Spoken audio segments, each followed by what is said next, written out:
За этим полуразрушенным мостом располагался еще один монастырский комплекс, который со временем сыскал себе недобрую славу. Это Бригитский монастырь. Он находился за центральной частью города, на так называемых Песках. Осенью 1830 года инженер-капитан Карл Вильман отправляет на высочайшее утверждение рапорт, в котором женский монастырь Бригиток характеризует так. Монастырь сей перетерпел несколько опустошительных пожаров. После последнего остался в весьма разрушенном виде, и в малой только части нижнего этажа, и то с нуждою был обитаем. Существующие ныне главной части сего монастыря стены и своды, будучи слабы и ненадежны, не соответствуют цели прочного воинского здания. Полезнее было разобрать сей монастырь и материалы употребить при возведении новых построек.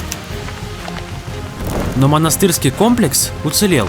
Сначала он был перестроен под военно-исправительную, а чуть позже под пересыльную тюрьму, которую прозвали Бригитки. Таковой она оставалась до начала Первой мировой войны. Будущий глава ВЧК Феликс Дзержинский неоднократно отбывал здесь свое заключение. В Бригитках содержался польский кардинал Казимир Свенток, приговоренный к расстрелу НКВД.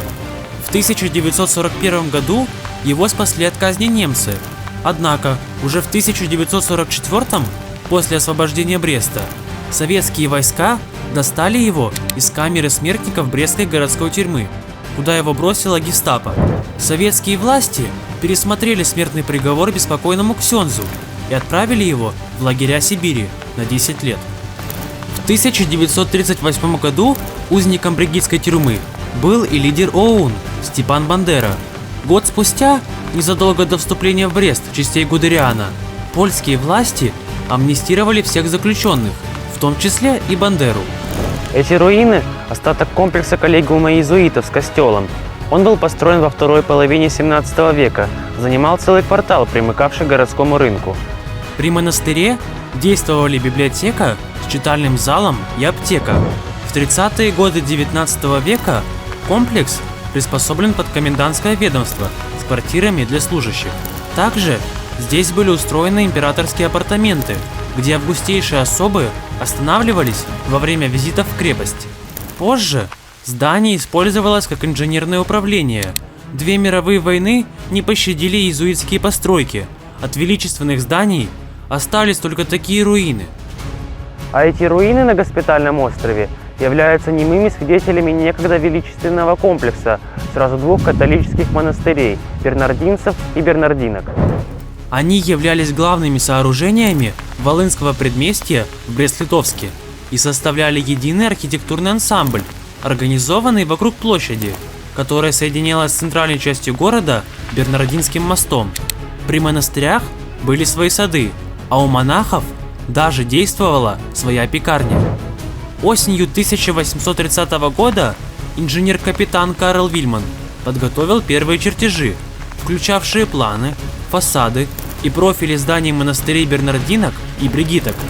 К ним он приложил подробное описание и направил документы на высочайшее утверждение. Вильман предлагал переоборудовать одно из зданий под размещение инженерной команды, а другое разобрать на кирпичи. Об этом он сообщил в своем рапорте. Монастырь Бернардинок на Волынском Форштадте напротив мужского Бернардинского монастыря. Сей монастырь в сравнении с другими, находящимися в Бресте монастырями, по лучшему состоянию своему и расположению комнат, более представляет удобности к помещению на жительство штаб и обер-офицеров. Относительно же церкви, ежели оную обратить на магазин, цейхаус или жилое здание, то свод и стена задняя вся, а боковые стены из фронту на высоту нижних полукруглых окон должны быть разобраны. В конце 1830 года планы и описания Бернардинского и Бригитского монастырей вместе с предложениями об их дальнейшей судьбе были представлены на высочайшее утверждение, и о решении императора впоследствии было сообщено директору инженерного департамента, графу Оперману. Его Величество Высочайше повелеть соизволил, чтобы в зданиях монастыря Бернардинок и в таковых же монастыря Бригиток, если какая-то часть строения последних найдена будет годной к исправлению, устроено было помещение для одних нижних чинов, ибо офицеры и чиновники могут получать квартирные деньги. Однако, после строительства крепости, эти культовые сооружения стали использоваться в иных целях. Мужской монастырь переоборудовали под Александровский кадетский корпус, а в здании бывшего женского монастыря разместили госпиталь. Будущий воинский гарнизон крепости занял все католические культовые сооружения, но синагога и православная церковь продолжали функционировать. К ним пока не было никаких претензий. В следующую субботу вы узнаете, какова судьба трехарочных ворот, куда в Брестской крепости не водят организованные экскурсии и как действовал подъемный механизм Бригитского моста.